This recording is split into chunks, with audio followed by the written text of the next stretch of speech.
down in Hawaii. Here's who happened to be on board. 1A. U.S. Army UH-60 Black Hawk helicopter flying in Hawaii went down suddenly off the coast with 5 on board. Now passengers are missing and investigators are combing the scene where it crashed when they made some alarming finds among the debris. The Black Hawk helicopter was reportedly participating in a routine training exercise near Kena Point, Oahu at the time it went down on Tuesday night. All that is left of the scene is a field of debris that's approximately 2 miles out to sea, according to the Daily Caller. 5 soldiers were on board at the time, all of whom are still missing as of this morning. The only trace of these aircrewmen is the debris left behind from the crash. Coast Guard Hercules and Army Black Hawk air crews have been searching through the remains of the Black Hawk since it went down at approximately 11:28 p.m. on Tuesday night. Reuters reports, rescue crews searched for 5 missing people who were training between Kena Point and Dillingham Airfield, also on Oahu, when communications were lost. Watch centers at the Coast Guard Joint Rescue Command Center in Honolulu received a call at 10:08 p.m. from personnel at Wheeler Army Airfield saying they had lost contact with one of their UH-60 Black Hawk helicopters, WTKR reported. There's been no contact with anyone on board since then. It's not clear what caused this crash, but perhaps has something to do with the failed machinery that the military has been forced to use for years under Barack Obama. Just a couple of months ago, another military aircraft crashed in the U.S. and now we're seeing there may be a common denominator.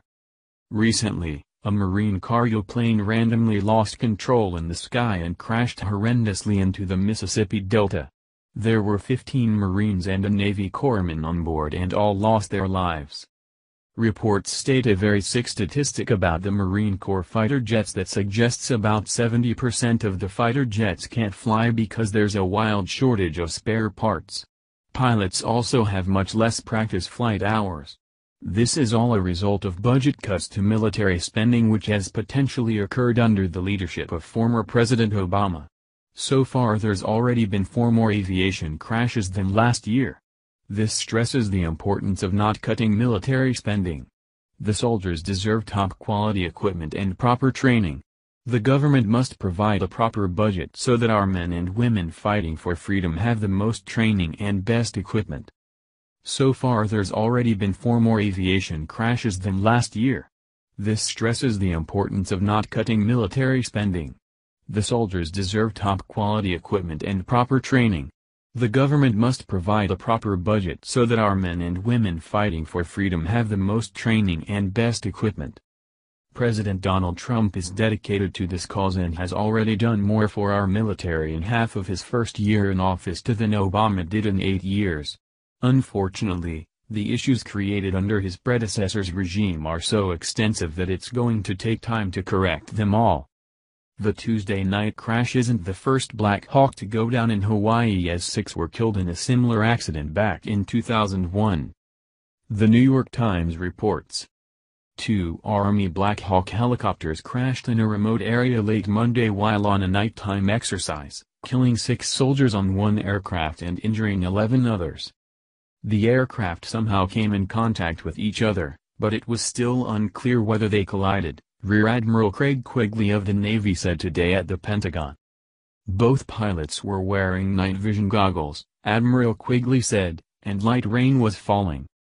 The helicopters, carrying a total of 17 people, crashed about 200 years apart, said Captain Stephen Johnson, whose fire company came from the nearby Sunset Beach station. Admiral Quigley said he had received conflicting reports and was not certain how the 2 UH-60 helicopters touched. They were taking part in an exercise over Ka'aku on the island of Oahu, said Major Nancy Makovsky, a spokeswoman for the 25th Infantry Division. I heard a big thud, said Perry Dane, who lives on Kamehameha Highway about a mile from the crash site. It sounded like thunder. It shook, too, like a big rattle. The accident came 3 days after a surfacing Navy submarine struck a Japanese fishing trawler off Oahu and sank it. 9 men and boys aboard the trawler are missing, 26 other people were rescued. The site of the helicopter crash is a military area accessible only by 4-wheel drive vehicles, said Mandy Shiraki, district chief of the city ambulance services. We may now be seeing the very literal fallout of Obama's budget cuts in an area that should have never been compromised, since our freedom depends on these fighters and quality equipment to do the job. Thank you for watching this video. What do you think about this? Share this on Facebook and Twitter along with your comments.